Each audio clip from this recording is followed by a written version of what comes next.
లోక్సభ ఎన్నికలు పగడ్బందీగా నిర్వహించేందుకు అధికార యంత్రాంగం ఏర్పాట్లు చేస్తోంది.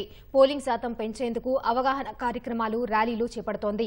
ఓటర్లను చైతన్యపరిచే నినాదాలతో కూడిన పేపర్ బ్యాగులను రాష్ట్ర ఎన్నికల ప్రధాన కార్యాలయం పంపిణీ చేయనుంది. రాష్ట్ర వ్యాప్తంగా సూపర్ మార్కెట్లు, ఇతర వాణిజ్య కేంద్రాలు, దుకాణాల్లో ప్రజలకు వీటిని ఉచితంగా అందించనున్నారు. ఎన్నికలు నిష్పాక్షికంగా జరిగేలా పనిచేయాలని రాచకొండ సిపి తరుణ్ జోషి పోలీసులకు సమీక్షా సమావేశంలో ఆదేశించారు. ఎన్నికల నియమావళిని పాటిస్తూ అందరూ ఓటు హక్కు వినియోగించుకోవాలని సంగారెడ్డి జిల్లా కలెక్టర్ క్రాంతి వెల్లడించారు.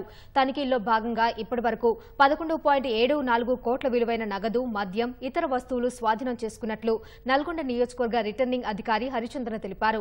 వనపర్తి జిల్లా కలెక్టర్ ఆదేశాల మేరకు కవులు, కళాకారులు, విద్యార్థులు, ప్రజలు, ఉద్యోగులు చేపట్టిన మెగా ర్యాలీ ఆకట్టుకుంది.